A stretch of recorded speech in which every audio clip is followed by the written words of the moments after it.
Diagnóstico y tratamiento de enfermedades del colon y recto, doctor Enrique Guerrero Tarín, coloproctólogo. Bueno, pues para platicar ahora sobre el cáncer de colon, vamos a saludar al doctor Enrique Guerrero. Hola, buenas tardes. Doctor? Bien, ¿cómo estás, Joel? Bien, pues aquí estamos ahora para llevar toda esta información al público. La idea es pues hacer prevención y hacer cuidados preventivos, por supuesto, en este padecimiento. ¿Qué es el cáncer de colon, doctor? Bueno, es una tumoración, es tejidos que empiezan a crecer por su cuenta de manera desordenada. Invaden el órgano, invaden los demás órganos vecinos. Es una neoplasia maligna del colon, bueno, muy cerca de la del recto también, los vemos nosotros en nuestra especialidad por frecuencia, en la cual ha tenido mayor frecuencia cada vez en nuestro país.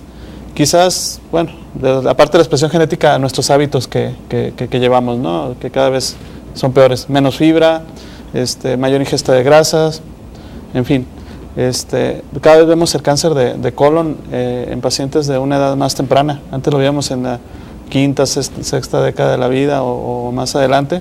Ahora en nuestras estadísticas vemos pacientes es increíble, hasta de 20 años, sí. 30. A los 20, 30 ya está presentando el inicio de un cáncer. El inicio de un cáncer, sí. Bueno, son casos especiales en los cuales hay una carga genética importante, ¿no? Hay ciertas lesiones que se asocian a esto, como la poliposis familiar múltiple. Hay ciertas lesiones crónicas inflamatorias que también nos pueden predisponer a este asunto del cáncer de colon, como la colitis ulcerativa. No, bueno, hay que aclarar que no es la colitis de la cual habla todo el mundo, la colitis nerviosa y eso. Es un tipo de colitis en el cual el mismo cuerpo hace una defensa sobre sí mismo y lo va dañando, va inflamando la mucosa, y se dice que cualquier inflamación crónica puede terminar en una displasia y luego en un cáncer. Entonces tenemos ciertos grupos de población que les vemos con mayor frecuencia el cáncer y a una edad más temprana. Entonces ha ido aumentando la manifestación de cáncer de colon.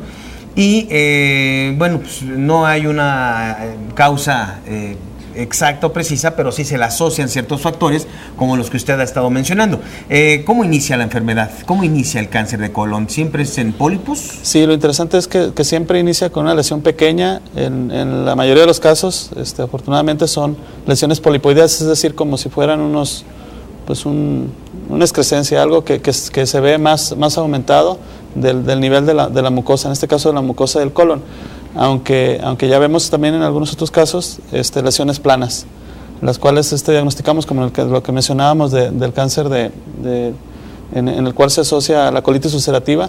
Las lesiones son planas, en la enfermedad de Crohn también, y necesitamos ciertos aparatos especiales de los cuales vamos a hablar en un momento. Para el diagnóstico, doctor, para detectar el inicio de una displasia.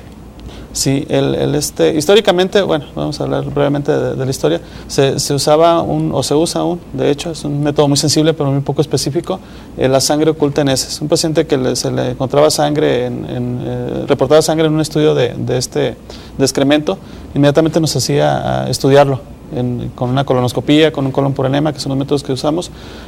Actualmente ya hay también ciertos marcadores que no son diagnósticos, pero nos orientan un poco en el caso del cáncer. El estudio radiológico del colon por enema, que si se ve una lesión ahí donde no se llenó de bario, nos puede decir que ahí hay un pólipo, porque esos empiezan como pólipos, tardan hasta 5 o 10 años en convertirse en cáncer, es decir, como si fuera una verruguita. Sí, dice que es el cáncer que le da más chance de diagnosticarse. Y ¿no? Es el momento en que hacerlo, pero el mejor estudio definitivamente hasta este momento es la colonoscopía. La colonoscopía. Sí, en el cual nosotros vemos esas lesiones y aparte de ser un diagnóstico, es un tratamiento. Lo retiramos, biopsiamos, quitamos una parte o si es posible la quitamos completa y ya se cura el paciente, algo que se iba a convertir en el futuro en un cáncer.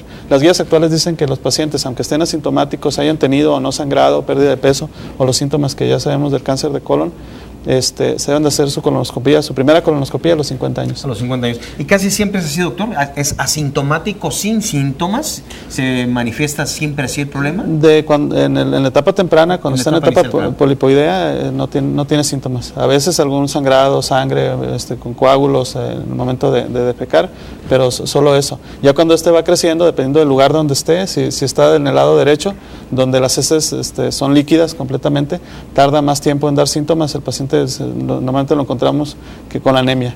una anemia crónica, y él refiere una masa, una tumoración a nivel de la fosa ilíaca derecha, o sea, a nivel de donde está el hueso ilíaco arriba. En la parte baja del abdomen incluso. Y en el caso del colon izquierdo, ahí sí da síntomas, que es el cambio en el hábito de la evacuación. Normalmente todos tenemos una hora para ir a evacuar. El paciente de ir, no sé, una vez al día o dos, empieza a ir 5 o 6 veces y no queda a gusto, o deja de ir 3 días, y el excremento se vuelve más delgado porque pasa por un área donde está algo que no lo deja pasar, amoldamiento de heces.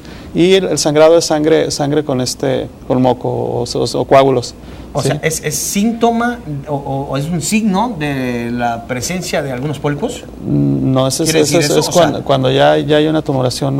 Cuando ya hay un tumor. Los pólipos en general, el único síntoma que nos pueden producir, a menos que sean múltiples, es sangrado.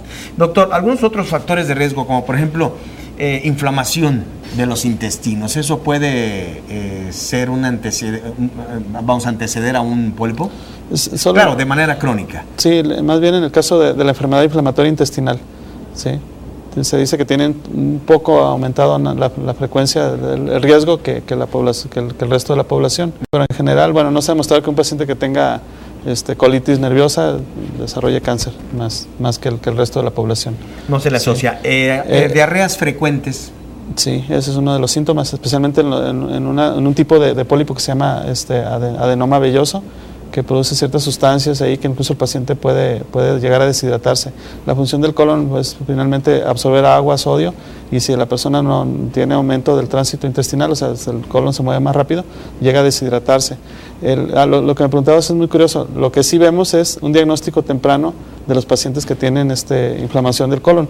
¿Por qué? Porque van y se revisan por esa causa y le hacemos un estudio y le encontramos algo que no sospechábamos.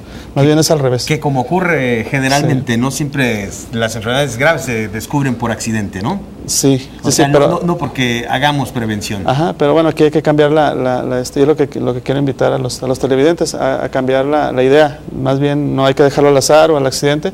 Hay que programar estos estudios cuando estén indicados. La única forma, pues, acudir a consulta, vemos el caso y son menos todavía, ¿no? Lo que vemos más es enfermedad inflamatoria en cuanto a enfermedad hemorroidal, colitis, fístulas, abscesos, ese tipo de cosas. Pero sí dilucidar, porque a veces van con consulta por hemorroides, por ejemplo, y acabamos diagnosticándoles un cáncer, ¿no? Que los síntomas eran muy claros y nadie reparó, ni el paciente ni sus médicos tratantes. Y cuando es cáncer, en su etapa inicial, por supuesto que hay tratamientos. Claro. Y tratamientos seguros que no solamente detienen la evolución, sino que curan el padecimiento, ¿no? Es algo estadístico. Si lo encontramos en una etapa incipiente, se le puede ofrecer una curación. Como va avanzando, pues ya es menos la posibilidad. Y ahorita estamos ya hasta en tratamientos por laparoscopía, tratamientos guiados por robot. Bueno, ya hay muchos avances, ¿no? En la cirugía convencional incluso. Muy bien, doctor. Pues como en todos los casos, los padecimientos están más presentes en etapas o en edades más tempranas, en más jóvenes. El estilo de vida, por supuesto, la falta de ejercicio, la falta de nutrición, la presencia ya del síndrome metabólico o circunferencia abdominal elevada, en fin. Llegamos a la parte, pues, de invitarlos al 01800-099-0406 y hacer prevención. Revísese, chéquese. La única manera de hacerlo es haciendo una consulta y prevención. Muchas gracias, doctor. Invitamos al público para que haga prevención. Sí, por supuesto.